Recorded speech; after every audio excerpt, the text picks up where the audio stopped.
you feel like a grown man, or do you feel like a child asking his mother for permission to go out and play? If you have to write and rewrite a text 5 times just so that your partner doesn't get upset, you're not in a relationship. You're in a 30-year-old trauma loop. But there's a way out. Many men think their partner is their jailer. They see her as what's standing between them and freedom. What if you're not actually fighting the woman in front of you? What if the prison you're trying to escape is actually constructed by you? In this video, I'm going to show you how the exit routes you're building in your head are the very walls of your prison. I'll share with you the mistake I made that cost me the woman I loved, and give you the exact blueprint that will help you trade this low-quality permission life with high-quality freedom that most don't even realize is an option. And fair warning, this is a hard pill to swallow, but this is the exact shift that separates the 1% of men in thriving deep relationships from the 99 who are still rotting in silent resentment. And the 1% aren't luckier than you. They just understand a series of puzzle pieces that most men aren't willing to even look at. It's time to look. I didn't learn this in a book. I learned this in the silence of an empty apartment when the woman I wanted to marry walked out of the door. 4 years ago, I thought I'd found the cheat code for life. I was thriving in business, I was in love, and I had what I thought was the ultimate freedom, an open relationship. I already had enough of that permission slip life, and I was not going to get trapped. I defended my exit routes like they were my last piece of oxygen. I told myself I was defending my identity, my wildness, my masculine edge. So when things got challenging in the relationship and she asked to close it, I said no. No one's going to constrain me. A month later, she broke up with me. In that moment, I realized I would do anything to save the relationship, anything to have her back. But it was too late. She had already disconnected for her own safety. That loss slapped me in the face. I realized my priorities were completely misaligned. I had optimized my life for one thing: the ability to leave, the ability to escape any constraint or responsibility. But why? If I truly desired and thrived in such deep relationship, why did I spend so much energy fantasizing about the single guy's paradise? You know the one. Doing whatever I wanted, whenever I wanted, sleep until noon, getting takeout for breakfast, disappearing for a week without explaining myself to anyone. That conflict was eating me up. What was I missing? It took me a better part of a year to figure out I was looking at freedom all wrong. That there was a better kind of freedom than the one I was obsessed with. I didn't realize I was aspiring for homelessness when being a homeowner is what I really wanted. You see, in 1958, philosopher Isaiah Berlin identified 2 types of freedom that most people confuse. Negative liberty is freedom from, the absence of obstacles. It is the freedom of the open road, but it's also the freedom of the desert. There's nothing in your way because there's nothing there. This is low-quality freedom. Positive liberty is freedom too. The power to self-realize, the ability to plant a flag, build a legacy. This is not the absence of walls. It is the mastery of the house you've built yourself. This is high-quality freedom. I was so certain that I needed low-quality freedom. But why?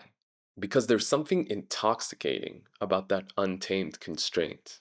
But I realized that wildness isn't the problem. Actually, it's essential. The problem is when we think that deep relationship kills this wild freedom. When actually, and this is the real paradox, the right kind of commitment can be the thing that gives us permission to finally be fully wild. When we're constantly protecting our exit routes, we're never fully present anywhere. We're not wild, we're just restless. True wildness requires the security of knowing that we have a home to return to. And this is not just opinion, this is scientific research. In the 70s, psychologist Mary Ainsworth conducted a famous experiment called the strange situation. She observed how children reacted when their mother left the room and when she returned. What she found shattered the idea that independence means detachment. You see, the children with secure attachment weren't the ones that ignored their mother. They were the ones that could use her as a secure base to explore the room further. When they knew that mom was there and reliable, they played more, explored more, and ventured away further. Meanwhile, the children with avoidant attachment, the ones who built exit routes, didn't explore. They just sat there masking their anxiety with fake independence. You see, true independence doesn't come from not needing anyone. It comes from having a connection secure enough to launch from. This is what I call the homeowner's secret.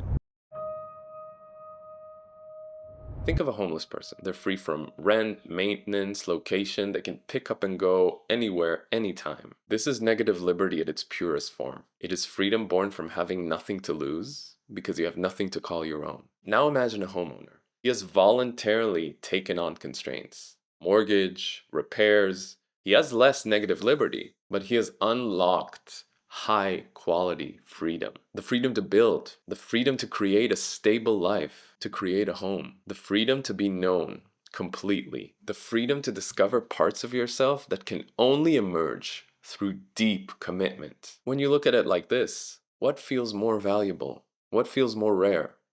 When I realized this, I felt a shift, and I thought I was done.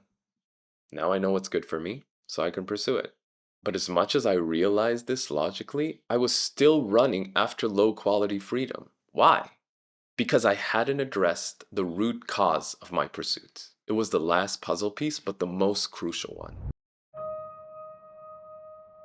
It became clear that I couldn't just choose high quality freedom. It was biologically impossible for me. Every cell in my body screamed run the moment I tried to build it. I kept mistaking anxiety for adventure.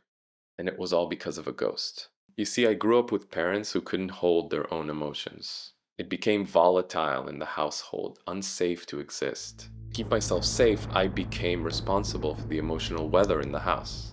It became my job to keep the boat from turning over. And if you're like me, that programming is hard to erase. We learned that connection requires compliance. We were parentified, which prevented us from going through a crucial development stage: individuation. You see, every child needs to rebel, to de-idealize their parents. It's a natural step in growing up. But what if it was unsafe to do so in the household? Maybe like me, your rebellion was small or non-existent, so we got stuck. And because we never had a safe place to rebel as kids, we're having a delayed individuation now. At 35, our psyches are finally feeling safe enough to get unstuck. Finally, we're having the teenage rebellion we weren't allowed to have at 14. And since a rebellion needs a perpetrator, it becomes our partner. That's what happened to me. I saw my partner's need for connection as an attempt to domesticate me, so I turned them into my jailer. But there is a cost that we're paying for this late rebellion, and it is a science-backed way for relationship disintegration. When we see our partner as a villain, we stop letting in their influence. We reject the growth that only partnership provides. Research from the Gottman Institute shows that men who resist their partner's influence are 81% more likely to see their relationship fail. We think we're protecting our identity, but actually we're throwing out the baby with the bathwater. So how do we stop this pendulum? How do we walk out of the cage without walking out on the person that we love?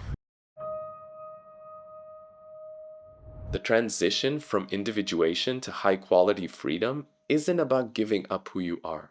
It's about becoming the man who can be fully himself with someone, not just when he's alone. Like a proton and an electron working together to create something bigger than their individual selves. Like cells sharing resources to grow the organism, separate and together.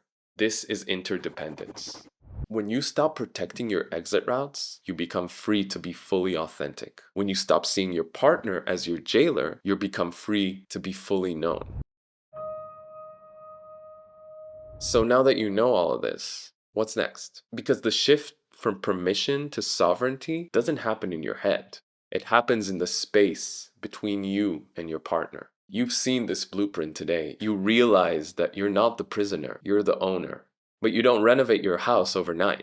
So next time you feel that restless wildness, ask yourself, am I running from a cage or am I running towards a goal? If you can't answer that, you're still a tenant. The moment you take responsibility for the walls is the moment they start becoming transparent. The single guy paradise is a mirage. Cheap freedom is the power to leave. True freedom is the power to stay and build. If you like this, please subscribe and let me know you want more. See you on the next one.